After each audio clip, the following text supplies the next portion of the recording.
அடுத்த வினாடியே கட்சியை விட்டு நீக்கிட்டோம். அவர் மீது விசாரணைக்கு நாங்க தடையாக இல்லை. இந்த வழக்கை வச்சு தமிழ்நாட்டில் போதைப் பொருள் நடமாட்டம் அதிகமா இருக்கிற மாதிரி ஒரு அவதூறு பரப்புற பிரச்சாரத்தை நீங்க செய்யறது பிரதமர் பதவிக்கு அழகல்ல. இந்தியாவுக்கே போதைப் பொருள் குஜராத் துறைமுகத்திலிருந்து தான் வருதுன்னு பிடிக்கிறாங்களே. ஒரு காலத்துல குஜராத் முதலமைச்சராக இருந்தது நீங்கள் தானே. இப்போ உங்க கட்சி அங்குதான் ஆட்சி நடந்துகிட்டு இருக்கு. இதை பத்தி வாய் திறப்பீங்களா? பாஜக மாநிலங்கள்ல தான் நாட்டிலேயே போதைப் பொருள் அதிகம் விற்பனையாகுதுன்னு புள்ளி விவரம் வந்திருக்கு. அது ஏதோ நாங்க சொன்னதில்ல. மாநிலங்களவையில டிசம்பர் மாசம் உங்க ஆட்சி சார்பில் ஒன்றிய அரசு வச்ச அறிக்கையில இருக்கு. அது மட்டுமல்ல, போதைப் பொருள் அதிகமாக கைப்பற்ற டாப் 10 மாநிலங்கள்ல 7 மாநிலங்கள்ல பாஜக ஆட்சி தான் நடக்குது. இந்த 10 மாநிலங்கள்ல தமிழ்நாடு என்ற பெயரே கிடையாது. அந்த அளவுக்கு கடுமையான நடவடிக்கைகளை நம்ம திராவிட மாடல் அரசு எடுத்து வருது. உங்க ஆட்சி அறிக்கையிலேயே இல்லாத தமிழ்நாட்டை பத்தி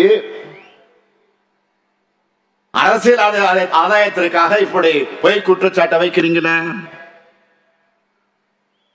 உங்களுக்கு தமிழ்நாட்டு மக்களே அப்படி என்ன கோபம்? இது மாதிரி அபாண்டமான குற்றச்சாட்டுகளை சொல்லி தமிழ்நாட்டு மக்களையும் எங்கள் இளைஞர்களையும் ஏன் அவதூறு செய்யறீங்க?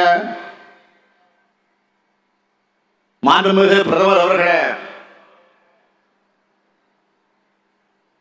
உங்களுக்கு சொல்லப்படாத தகவலை சொல்றேன். போதைப் பொருள் தொடர்புடைய வழக்கில் பாஜகவை சார்ந்த 14 பேர் இங்க சிறையில் இருக்கிறாங்க. அதற்கு ஆதாரம் இருக்கு. இதற்கு பிரதமர் மோடி என்ன விளக்கம் அளிப்பாரு? பிரதமர் என்பது ஒரு உயர்ந்த பதவி. இதுவரைக்கும் எத்தனையோ பிரதமருடைய தேர்தல் பிரச்சாரங்களை நம்ம பார்த்து இருக்கிறோம். அவங்க ஆட்சியில நாட்டுக்கு செஞ்சதை சொல்லுவாங்க, அடுத்த ஆட்சிக்கு வந்தா என்ன செய்ய போறோம்னு சொல்லுவாங்க. ஆனா பிரதமர் மோடி சாதனைகளை சொல்ல வழி இல்லைன்னு வாய்க்கு வந்தபடி பேசுகிறான். இப்படிப்பட்ட மோடி அவருடைய கூட்டணியில இருந்துட்டு இப்ப அவருடைய டைரக்ஷன் கள்ள கூட்டணி நாடகம் போடக்கூடிய பழனிசாமி என்ன சொன்னாரு, என்ன சொல்றாரு? இன்று காலையில இன்று நாளேட்டுக்கு பேட்டி கொடுத்திருக்கிறார். அதுல ஏன் பாஜக எதிர்க்க மாட்டேங்கிறீங்கன்னு அவங்க கேட்டா, திமுக தேர்ந்து போன பழைய ரெக்கார்டு மாதிரியே நம்ம பத்தியே பேசுறாரு. பாஜக பத்தியும் மோடியை பத்தியும் பேச எஜமான விசுவாசம் தடுக்குதான். மாண்புமிகு பழனிசாமி அவர்களே சொல்லுங்க, உங்க தலைமையிலான அதிமுக ஆட்சி தான் தமிழ்நாட்டோட இருண்ட காலம். தூத்துக்குடி துப்பாக்கி சூடு, கொடைநாடு கொள்ள தற்கொலை, பொள்ளாச்சி பாலியல் வன்கொடுமை, தலைமைச் செயலகத்தில் ரைடு, அமைச்சர் மற்றும் டிஜிபி மீது குட்கா வழக்கு, பெண் எஸ்பிக்கு பாலியல் வன்முறை, சட்டம் ஒழுங்கு என்பதே இல்லாம ஒட்டுமொத்த நிர்வாக இயந்திரமும் முடங்கிய ஆட்சி தான் பழனிசாமியின் ஆட்சி.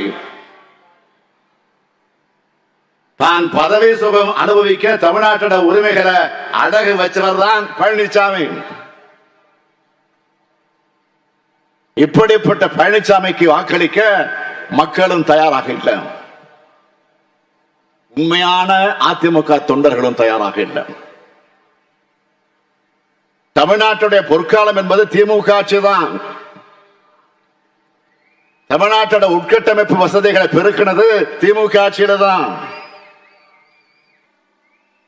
தமிழ்நாட்டின் கல்வி அறிவு உயர்வுக்கு வித்திட்டது திமுக ஆட்சிதான். தமிழ்நாட்டுக்கு எண்ணற்ற முத்திரை திட்டங்களை நிறைவேற்றது திமுக ஆட்சியில்தான். இளைஞர்களுக்கு வேலை வாய்ப்புகளை உருவாக்கி கொடுத்தது திமுக ஆட்சிதான்.